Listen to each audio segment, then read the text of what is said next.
Hay una imagen que resume todo lo que vas a escuchar hoy. Es una cola. Una fila interminable de personas bajo el sol de La Habana, esperando horas para conseguir pan. No es una foto de los años 90 durante el período especial. Es una imagen del año 2026. Gente real, familias reales, abuelas reales paradas en el asfalto derretido, esperando que les toque algo para comer. Al mismo tiempo, en otra parte de esa misma isla, un joven sube a su Mercedes-Benz, enciende el motor y conduce hacia un club nocturno, donde la botella de whisky cuesta $150. Ese joven tiene el apellido Castro, y eso, en Cuba, lo cambia todo. Bienvenidos. Lo que voy a contarte hoy no es un rumor, no es propaganda de ningún bando político, no es un ataque ideológico vacío.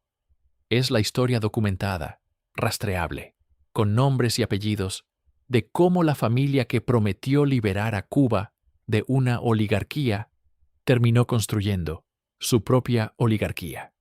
Es la historia de los nietos y herederos del poder castrista. Jóvenes que nacieron en cuna de oro dentro de un país donde el 90% de la población lucha cada día para poner algo en la mesa. Es la historia de Sandro Castro, de Tony Castro, de Raúl Guillermo, conocido como el Cangrejo. Es la historia de Gaesa, el imperio militar que controla la economía cubana. Y es la historia de una pregunta que millones de cubanos se hacen en silencio. ¿Hasta cuándo? Quédate hasta el final porque hay información que nunca antes se ha reunido en un solo lugar de esta manera. Y porque las últimas revelaciones sobre uno de estos personajes involucran negociaciones secretas que podrían cambiar el futuro de Cuba para siempre. Dos mundos en la misma isla. Para entender a los herederos, primero tienes que entender el país que heredaron. Cuba en 2026 no es el país que muchos imaginan cuando piensan en revolución o en socialismo. Es un país en colapso silencioso y sistemático. Según datos de organismos independientes y testimonios de economistas cubanos disidentes, el 89% de la población cubana vive en condiciones de pobreza extrema. No pobreza relativa, no dificultades económicas, pobreza extrema. Sin acceso regular a alimentos, sin acceso a medicamentos básicos, sin electricidad garantizada durante la mayor parte del día. 7 de cada 10 cubanos se saltan el desayuno con regularidad. No porque estén haciendo ayuno intermitente ni porque estén a dieta. Se lo saltan porque no tienen que comer. Las tiendas en moneda, libremente convertible, las famosas tiendas MLC, que el régimen abrió como supuesta solución a la escasez, son inaccesibles para la inmensa mayoría de la población que no recibe remesas del exterior. Los apagones duran entre 12 y 16 horas diarias en muchas provincias. El sistema de salud, que durante décadas fue el único argumento presentable del régimen ante el mundo, está literalmente derrumbado, sin medicamentos, sin equipos, sin personal, porque los médicos siguen siendo enviados al exterior en misiones que generan divisas para el Estado, mientras los hospitales cubanos se caen a pedazos. En ese contexto, en esa realidad que es el día a día de 11 millones de personas, existe una clase completamente separada. Una casta que no hace cola, que no sufre apagones, que no conoce el olor a hambre. Una clase que viaja, que consume, que celebra, y que lleva un apellido que en Cuba se pronuncia en voz baja. La Revolución Cubana, tal como la predicó Fidel Castro desde Sierra Maestra, prometía exactamente lo contrario de esto. Prometía el fin de los privilegios, la eliminación de las clases sociales, la distribución igualitaria de la riqueza. Prometía que nunca más habría en Cuba un Batista rodeado de lujo, mientras el pueblo sufría. Y sin embargo, Lo que encontramos hoy, si miramos sin anteojeras ideológicas, es que la revolución no eliminó la oligarquía cubana, la reemplazó por otra. Y esa nueva oligarquía tiene cara joven, tiene cuenta en Instagram y se llama a sí misma heredera de la historia. Sandro Castro, el influencer de la dictadura. Empecemos por el más visible, el más escandaloso, el que menos se esfuerza por esconder lo que es. Sandro Castro Flores es nieto de Fidel Castro, hijo de Alex Castro, el fotógrafo oficial del líder. Sandro nació en 1988 y creció en el mundo de los privilegiados del régimen. Pero a diferencia de otros miembros de la familia que mantienen cierto perfil bajo, Sandro decidió hacer exactamente lo contrario: mostrarlo todo. Sus videos en redes sociales son una bofetada directa a la cara de cualquier cubano común. No metafóricamente, literalmente. Sandro aparece conduciendo su Mercedes-Benz por las calles de La Habana, la misma ciudad donde la gente camina kilómetros porque no hay transporte público funcional. Aparece en clubes nocturnos exclusivos, los únicos lugares de la isla donde hay luz garantizada, bebiendo botellas de whisky importado que cuestan $150, una cifra que representa varios meses de salario promedio cubano. Aparece rodeado de lujo, de música, de mujeres, de todo lo que la revolución supuestamente vino a eliminar. Pero el momento que lo definió ante el mundo, el video que lo convirtió en símbolo de la hipocresía del régimen, fue uno que circuló masivamente a finales de 2024 y que tuvo un nuevo pico de viralidad durante 2025.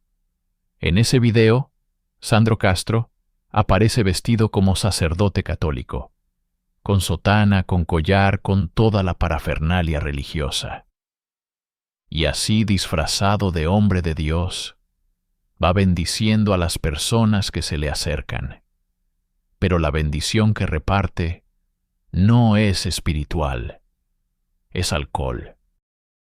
Les vierte trago directamente en la boca, mientras hace gestos que imitan un rito religioso, riéndose, disfrutando del espectáculo, convirtiendo la fe de millones de cubanos en material de entretenimiento para su cuenta de redes sociales.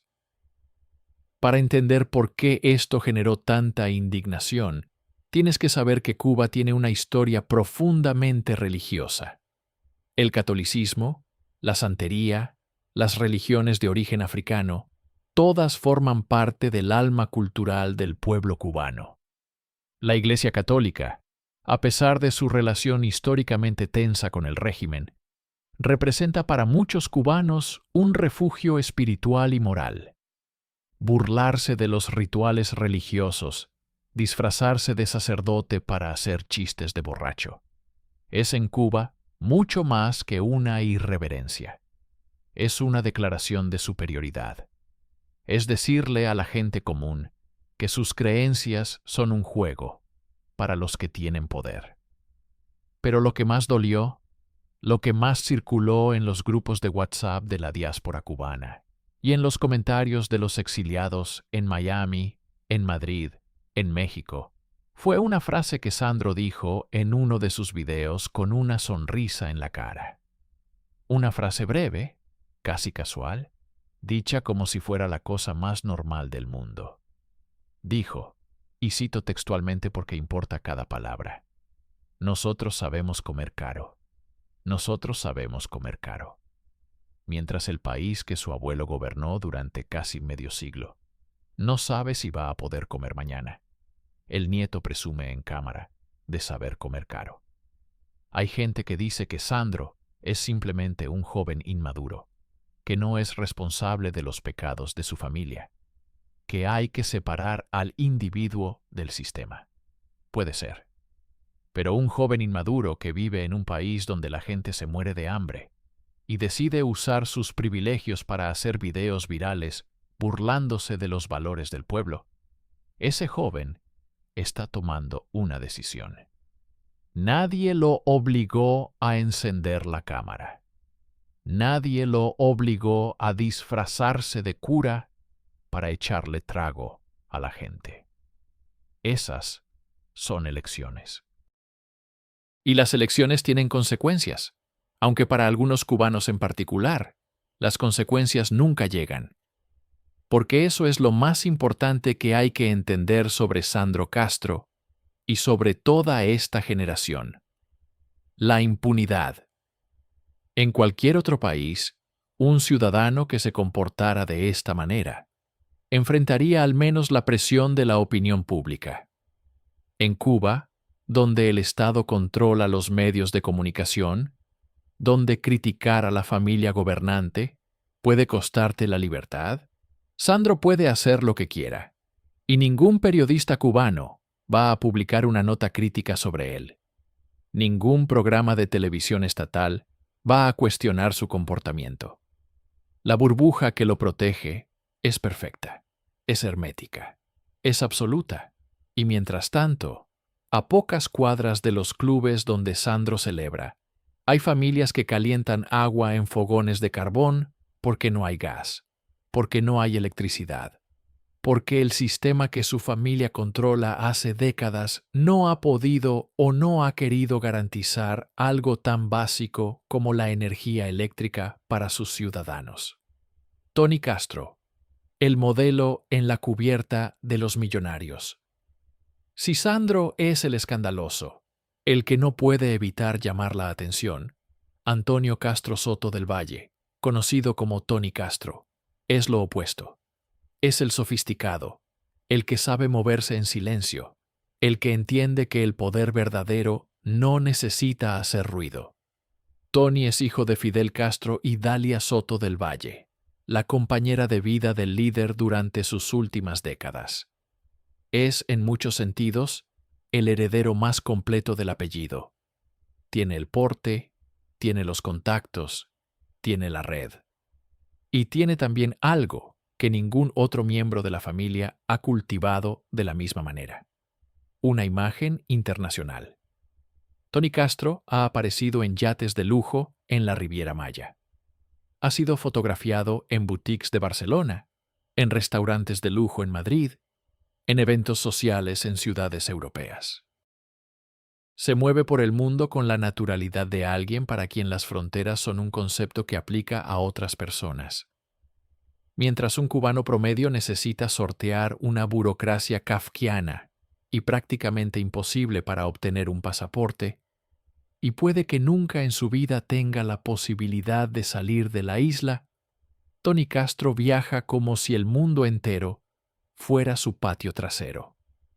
Es médico de formación, una profesión que en Cuba tiene un estatus particular, porque el Estado cubano usa a sus médicos como moneda de cambio en la política internacional, enviándolos a países aliados a cambio de petróleo, de dinero, de favores diplomáticos.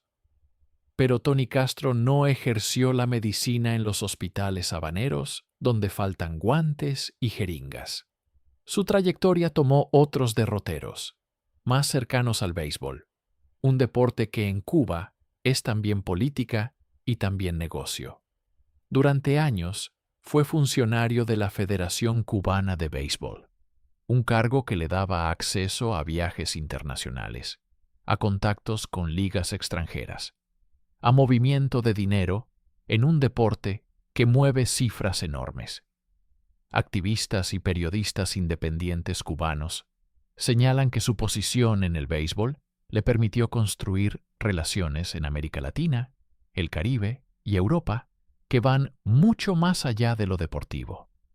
Relaciones que son, en última instancia, relaciones de negocios y de poder. Lo que más indigna a los cubanos que conocen su historia no es necesariamente el lujo visible, sino el contraste invisible. Cuba perdió en las últimas décadas a decenas de miles de sus mejores beisbolistas, médicos, ingenieros, artistas, a través de la emigración. Personas que se jugaron la vida cruzando el estrecho de Florida en balsas, que abandonaron familias y raíces para tener lo que el sistema cubano les negaba: libertad y oportunidades. Mientras eso ocurría, mientras el talento cubano huía de la isla en todas las direcciones posibles, Tony Castro usaba los recursos del Estado, que en Cuba no son distintos a los recursos de la familia gobernante, para construir una vida de privilegios que ningún cubano común podría soñar. Y esa es precisamente la palabra que los activistas de derechos humanos cubanos usan cuando hablan de la fortuna de los Castro: soñar. Porque los recursos que financian los yates, los viajes, las boutiques, los hoteles, no caen del cielo, en un estado donde toda la economía está controlada por el gobierno, donde no existe una economía privada significativa independiente del poder político, donde Gaesa, el conglomerado militar que vamos a analizar en detalle más adelante, controla el 90% del comercio minorista y la importación de combustible. Es imposible que el dinero de la familia gobernante tenga un origen distinto al Estado. Y el Estado cubano se financia, en última instancia, con el trabajo y el sacrificio de 11 millones de personas que no ven nada de eso reflejado en su calidad de vida. Tony Castro es el rostro presentable de todo eso, el que puede aparecer en una foto sin que inmediatamente salten las alarmas, el que puede sentarse en una mesa con empresarios extranjeros sin generar escándalo internacional.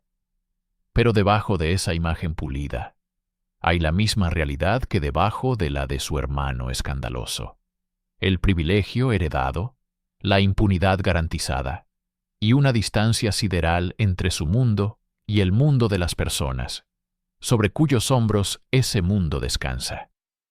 El cangrejo, el heredero en las sombras. Ahora llegamos a la parte más oscura de esta historia, la que más incomoda, la que tiene más aristas, la que involucra no solo lujo e hipocresía, sino algo mucho más grave: poder real, crimen real e impunidad absoluta. Hablamos de Raúl Guillermo Castro Molina, nieto de Raúl Castro, hijo de Alejandro Castro Espín, el jefe de inteligencia cubano. En los círculos del poder en La Habana, y entre los analistas que siguen de cerca la política cubana, Raúl Guillermo tiene un apodo: el Cangrejo.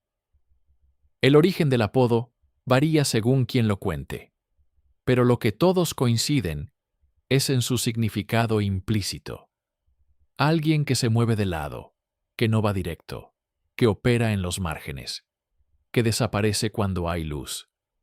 A diferencia de Sandro, que es una figura pública aunque sea por sus escándalos, y a diferencia de Tony, que tiene una trayectoria institucional rastreable, el Cangrejo es deliberadamente opaco. Opera en las sombras del sistema, en ese espacio indefinido entre el poder político formal y el poder real, que en sistemas como el cubano muchas veces son cosas completamente distintas. Su padre, Alejandro Castro Espín, es considerado por analistas e investigadores como el verdadero arquitecto de la seguridad del Estado cubano en la era post-Raúl, el hombre que tiene los archivos, que conoce los secretos, que controla los hilos que no aparecen en ningún organigrama oficial. Raúl Guillermo creció en ese mundo. No el mundo de los discursos y los actos públicos, sino el mundo de las reuniones que no se graban, de las decisiones que no se anuncian, de los mecanismos reales del poder. Y eso lo hace, según quienes lo estudian, el miembro potencialmente más peligroso de esta generación. Pero hay un episodio que ilustra mejor que ningún otro lo que significa ser el cangrejo en Cuba. Un episodio que circula entre activistas y periodistas independientes, con nombres y detalles específicos, aunque el hermetismo del Estado cubano hace imposible una verificación oficial. Hace algunos años, Raúl Guillermo estuvo involucrado en un accidente de tránsito. Un accidente donde una joven resultó gravemente herida después de ser arrollada por el vehículo que él conducía. En cualquier país con Estado de Derecho, con un sistema judicial mínimamente funcional e independiente, ese accidente hubiera seguido un proceso: investigación, determinación de responsabilidades, proceso judicial, consecuencias. En Cuba no hubo nada de eso. El caso desapareció. No hubo investigación pública, no hubo proceso judicial, no hubo consecuencias. La joven y su familia enfrentaron el silencio y la presión que en Cuba tiene una sola forma: la presión del Estado sobre quienes osan hablar de lo que no se debe hablar. El caso fue sepultado con la misma eficiencia con que el régimen cubano entierra todo lo que amenaza la imagen de quienes detentan el poder. Y Raúl Guillermo siguió su vida exactamente como si nada hubiera ocurrido. Porque para él, en el mundo en que vive, nada ocurrió. Esa impunidad total, esa certeza de que ninguna ley alcanza hasta donde él vive, es quizás el privilegio más obsceno de todos los que tiene la familia gobernante cubana. No el Mercedes, no el whisky, no los yates. La impunidad. La certeza de que las consecuencias son para otros. Pero en 2026, el nombre del Cangrejo apareció en conversaciones que van mucho más allá de los escándalos personales y los accidentes encubiertos. Fuentes cercanas a círculos diplomáticos y de inteligencia, en Washington, La Habana y Ciudad de México, empezaron a mencionar su nombre en el contexto de algo que, si es verdad, representaría el mayor giro en la política cubana en décadas. Se habla de que Raúl Guillermo Castro Molina está sirviendo como enlace entre el régimen cubano y sectores del gobierno de los Estados Unidos, específicamente en contactos relacionados con una posible negociación sobre la transición política en Cuba. El nombre que aparece en esas conversaciones del lado estadounidense es el de Marco Rubio, el senador cubano-americano de Florida, que ha sido durante años una de las voces más duras contra el régimen castrista. La idea de que Rubio, cuya carrera política se construyó en parte sobre la oposición al castrismo, pudiera estar en contacto indirecto con el nieto de Raúl Castro para discutir el futuro de Cuba, es, para decirlo suavemente, explosiva. Hay que ser muy claro, estos son rumores, señales, filtraciones que circulan en ambientes políticos y periodísticos. No hay nada confirmado oficialmente. Pero las fuentes que los mencionan no son amateurs. Son personas con acceso a información que en muchas ocasiones ha resultado luego confirmada.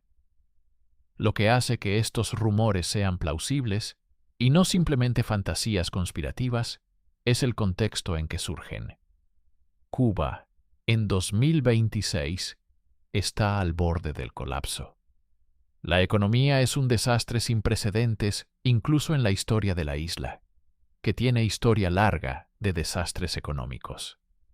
El descontento social es mayor que en cualquier otro momento desde las protestas del 11 de julio de 2021, cuando miles de cubanos salieron a las calles en la mayor manifestación antigubernamental en décadas. La pregunta del quién y el cómo de una eventual transición en Cuba está sobre la mesa de actores muy distintos en muchas capitales. Y en ese contexto, que alguien conectado al núcleo del poder cubano esté explorando posibilidades no es descabellado. Es lógica pura de supervivencia de una élite.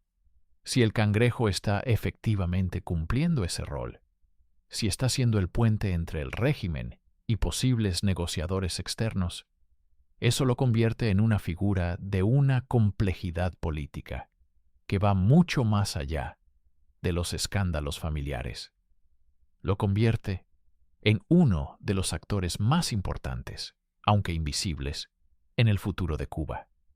Y la pregunta que surge inmediatamente es, en una eventual transición negociada, ¿qué garantías buscaría esa familia para sí misma? ¿Qué condiciones impondría para ceder el poder o para facilitar un cambio? ¿Cuánto de los privilegios acumulados durante décadas esperarían conservar? Esas preguntas no tienen respuesta pública todavía, pero la historia de Cuba en los próximos años podría girar en torno a ellas. Gaesa, el imperio que lo controla todo. Para entender cómo es posible que una familia controle el lujo mientras un país entero se hunde en la pobreza, tienes que entender Gaesa. Muchas personas que siguen la política cubana de lejos conocen el Partido Comunista, conocen el Consejo de Estado, conocen los nombres de los líderes formales. Pero el poder real en Cuba, desde hace décadas, no pasa por esas instituciones, al menos no exclusivamente. Pasa por Gaesa. El Grupo de Administración Empresarial Sociedad Anónima, Gaesa, es un conglomerado empresarial controlado por las Fuerzas Armadas Revolucionarias de Cuba, el ejército del régimen. Fue creado en los años 90 durante el período especial, cuando Cuba perdió el subsidio soviético y necesitó encontrar nuevas fuentes de ingresos. La solución fue poner al ejército a cargo de los sectores más rentables de la economía: el turismo, el comercio minorista, las importaciones, los servicios. En 2026, Gaesa controla aproximadamente el 90% del comercio minorista en Cuba. Controla también la importación de combustible, que en un país que no produce suficiente petróleo para sus necesidades, es una palanca de poder absoluta. Controla las cadenas hoteleras más importantes de la isla, incluyendo los resorts de 5 estrellas donde los turistas extranjeros gastan divisas que nunca llegan a la economía real cubana. Controla tiendas, restaurantes, importadoras, exportadoras. Controla, en la práctica, el flujo de dinero en uno de los países más pobres del hemisferio. ¿Y quién controla Gaesa? Formalmente, hay una estructura empresarial con directivos, con un consejo de administración, con toda la apariencia de una corporación moderna. Pero en la práctica, Gaesa está profundamente entrelazada con la familia gobernante. Luis Alberto Rodríguez López Calleja, conocido como el Lucho, que dirigió Gaesa durante años y sigue siendo una figura central en su operación, es yerno de Raúl Castro. El ejército cubano, cuya cúpula está integrada por personas ligadas a la familia Castro desde hace décadas, es el accionista real de todo ese emporio. Lo que esto significa en términos prácticos es devastador para cualquiera que lo piense un momento. Cuando un turista canadiense o europeo paga por una habitación en un hotel cubano, ese dinero va a Gaesa. Cuando un cubano compra en una tienda MLC, ese dinero va a Gaesa. Cuando se importa combustible para los pocos vehículos que pueden permitirse usarlo, el margen de ganancia va a Gaesa. Y Gaesa está controlada por el ejército, que está controlado por la familia, que financia con esos recursos un estilo de vida que el cubano promedio nunca verá ni en sueños. Pero la brutalidad real del sistema no está solo en la acumulación de la cúpula. Está en lo que ese sistema le niega activamente al pueblo. Cuba tiene una economía donde la iniciativa privada estuvo prohibida durante décadas y donde incluso, después de reformas recientes, sigue siendo extremadamente limitada y hostigada.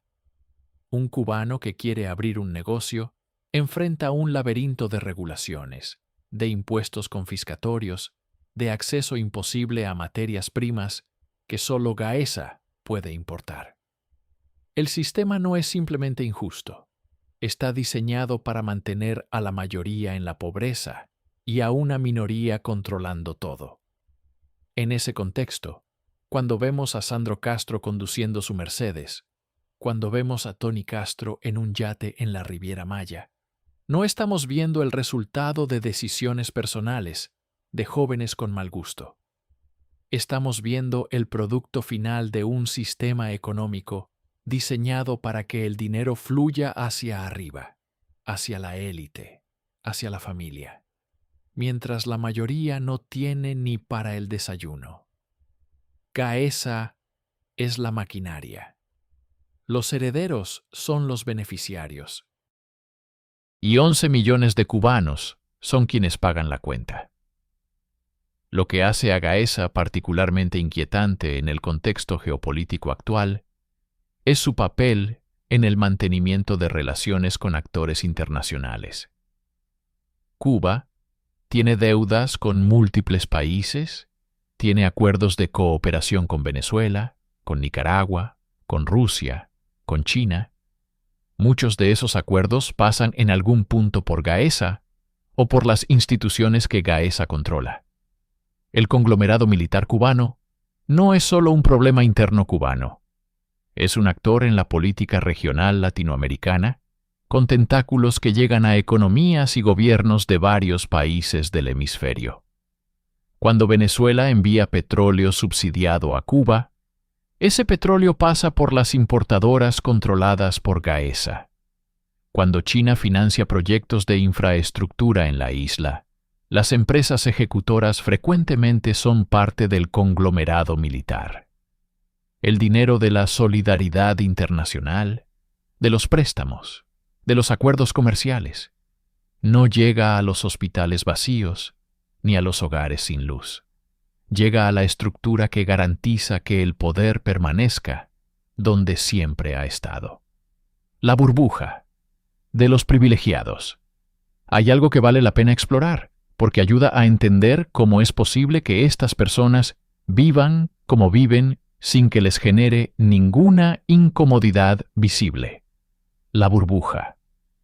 Los herederos del poder castrista viven en una burbuja tan perfecta, tan hermética, tan eficientemente construida, que es posible que muchos de ellos genuinamente no experimenten el contraste entre su vida y la vida del cubano promedio de la misma manera en que lo haría alguien desde afuera.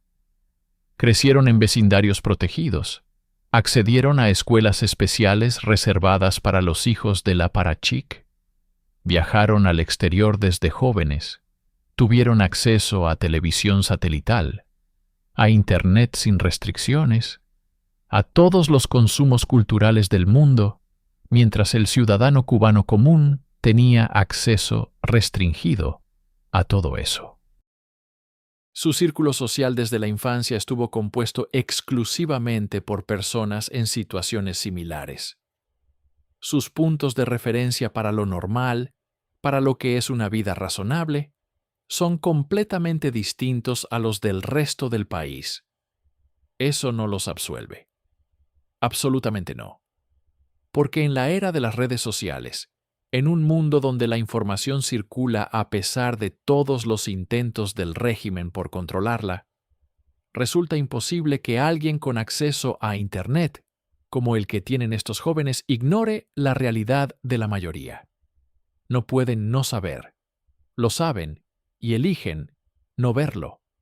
O peor, lo ven y lo convierten en material de entretenimiento, como cuando Sandro Castro graba videos de su Mercedes mientras la ciudad a su alrededor sufre apagones de 12 horas. Y eso es precisamente lo que convierte su comportamiento no en una excentricidad de jóvenes malcriados, sino en una declaración política. Cada video, cada foto, cada frase como nosotros sabemos comer caro, es una afirmación de poder. Es decirle a Cuba, nosotros podemos hacer esto y nadie nos va a detener. Es el mismo mensaje que el régimen lleva décadas enviando a través de los mecanismos más brutales del Estado policial, pero enviado ahora con la estética del lifestyle moderno, con filtros de Instagram y con música de fondo. La diferencia generacional con los fundadores es también notable y reveladora. Fidel Castro, con todos sus crímenes y con todos los argumentos que se pueden hacer en su contra, era un político que entendía el poder de la imagen. Nunca apareció en público ostentando lujos. Su uniforme verde olivo era una declaración de austeridad revolucionaria, aunque detrás de ese uniforme hubiera mansiones, yates y todos los privilegios que el poder puede dar. Era una hipocresía más sofisticada. La de los herederos es una hipocresía sin maquillaje, sin siquiera el mínimo esfuerzo de ocultarla. Y eso dice algo sobre lo que piensan de la opinión pública, que no importa. Que Cuba no tiene los mecanismos para hacerlos rendir cuentas. Que pueden hacer lo que quieran. Hasta ahora han tenido razón. Pero el mundo está cambiando. Cuba está cambiando. Y las preguntas que rodean a estos personajes se están volviendo más urgentes con cada año que pasa. Cuba. En 2026, el punto de quiebre.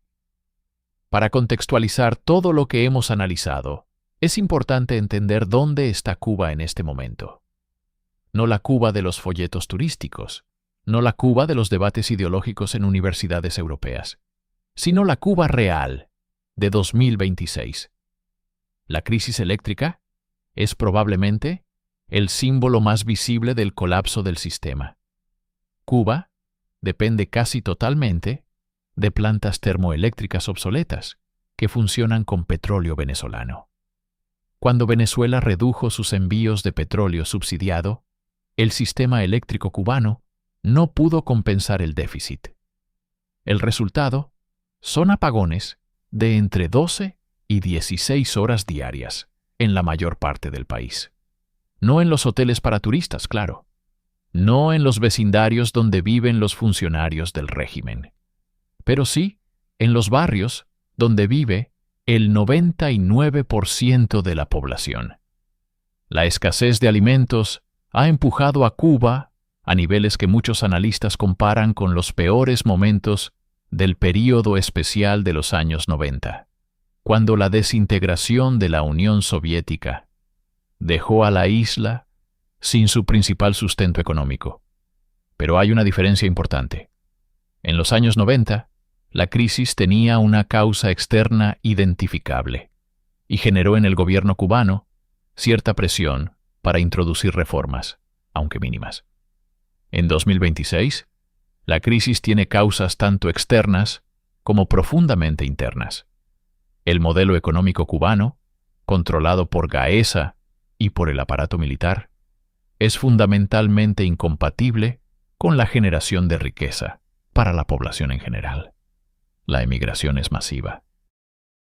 Desde 2022, más de 500,000 de cubanos han abandonado la isla, en lo que representa una de las mayores oleadas migratorias de la historia de Cuba. Jóvenes, profesionales, familias enteras. Se van a través de Nicaragua, a través de la frontera con México, a través de cualquier ruta que los lleve lejos. Se van porque no ven futuro. Se van porque han hecho el cálculo y el cálculo no cierra. No cierra económicamente, no cierra políticamente, no cierra en términos de libertad y de dignidad. El descontento social que estalló el 11 de julio de 2021 no desapareció. Fue reprimido, fue encarcelado, fue silenciado. Cientos de personas están todavía presas por haber salido a la calle ese día a decir lo que millones de cubanos piensan. Pero el descontento siguió creciendo debajo de la superficie, alimentado por cada apagón, por cada día sin comida, por cada video de Sandro Castro en su Mercedes, por cada foto de Tony en un yate que circula en los grupos de WhatsApp de la diáspora, y llega de vuelta a la isla a través de las VPN que los cubanos usan desesperadamente para saltarse la censura. En ese contexto de crisis profunda y creciente, los herederos siguen viviendo su vida. El contraste es tan brutal, tan explícito, tan documentado, que resulta difícil imaginar que pueda mantenerse indefinidamente sin consecuencias. La historia latinoamericana está llena de ejemplos de élites que creyeron que podían vivir eternamente separadas de la realidad de su pueblo, que la represión era suficiente para mantener el orden indefinidamente, que el poder heredado era imperecedero. Y la historia latinoamericana también está llena de ejemplos de lo que le pasa a esas élites cuando el sistema se quiebra.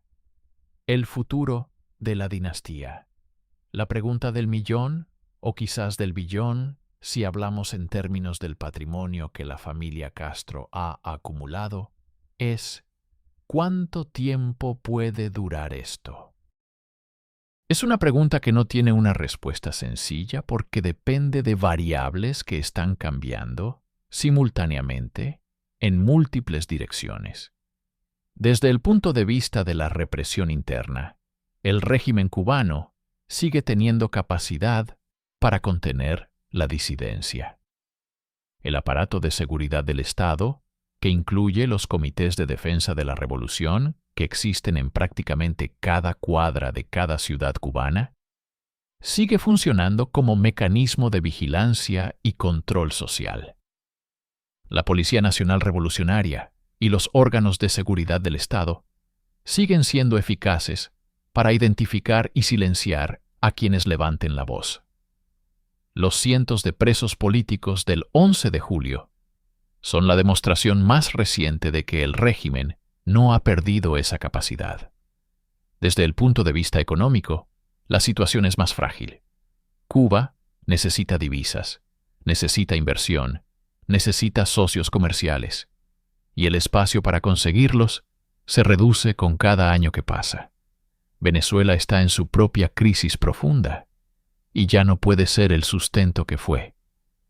China tiene intereses estratégicos en Cuba, pero es un socio que cobra, no un benefactor. Rusia está ocupada con sus propias guerras y sus propias crisis. El bloqueo estadounidense sigue siendo una realidad que el régimen usa como explicación conveniente para todos sus males, aunque analistas independientes coinciden en que incluso sin bloqueo, el modelo económico cubano generaría pobreza y escasez por su propio diseño. Desde el punto de vista político internacional, los rumores sobre posibles negociaciones en torno a una transición, los que involucran al Cangrejo y posibles contactos con actores estadounidenses, sugieren que incluso dentro del régimen hay quienes entienden que el reloj está corriendo, que la pregunta no es si el sistema va a cambiar, sino cuándo y en qué términos.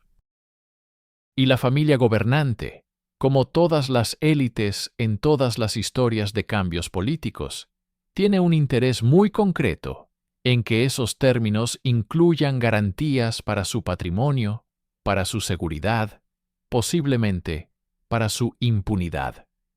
Es ahí donde la historia de los herederos se vuelve más que una historia de lujo obsceno y se convierte en una historia sobre el futuro de 11 millones de personas. Porque si hay una negociación, si hay una transición, lo que le pase a la fortuna acumulada por Gaesa y por la familia, lo que le pase a los involucrados en décadas de represión y corrupción, no es un detalle menor. Es una de las preguntas fundamentales sobre qué clase de Cuba puede existir después del castrismo. Los cubanos de la diáspora, que son hoy una fuerza política y económica significativa, especialmente en Estados Unidos, pero también en España, en México, en muchos otros países, no tienen una posición unificada sobre cómo debería ser esa transición. Pero la mayoría coincide en algo, que la legitimidad de cualquier proceso de cambio dependerá en parte de que los responsables de las peores violaciones de derechos humanos de las últimas décadas enfrenten alguna forma de rendición de cuentas. Y los herederos, aunque muchos de ellos no carguen responsabilidad directa por los crímenes del pasado, son los símbolos más visibles de la impunidad que ha caracterizado al sistema. Sandro Castro puede seguir subiendo videos a sus redes. Tony Castro puede seguir viajando por el mundo. El Cangrejo puede seguir moviéndose en las sombras. Pero el tiempo en que eso era simplemente un escándalo para la diáspora y los activistas ha terminado. Sus nombres y sus historias están en conversaciones en Washington, en Madrid, en Ciudad de México. Sus patrimonios están siendo rastreados por organizaciones que documentan la corrupción de élites en sistemas autoritarios. Sus movimientos están siendo registrados por periodistas y analistas que entienden que estas personas son parte central de cualquier discusión sobre el futuro cubano.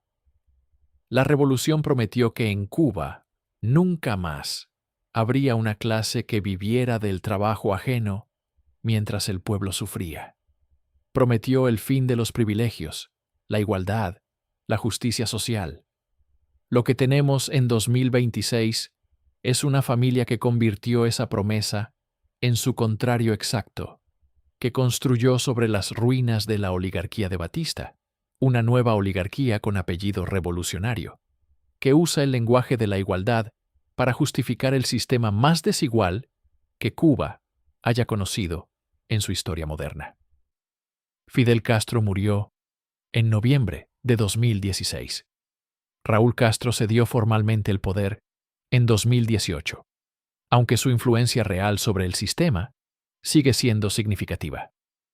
La generación de los fundadores se está extinguiendo. Lo que queda son sus herederos, jóvenes que no hicieron ninguna revolución, que no tomaron ninguna sierra, que no hicieron ningún sacrificio, que no construyeron nada, pero que heredaron todo. Los Mercedes, los yates, los viajes, el whisky de $150 y el poder de vida y muerte sobre 11 millones de personas que sí pagan el precio de un sistema que ellos no eligieron. Eso es lo que son los herederos de Castro. Eso es lo que has estado viendo durante los últimos minutos.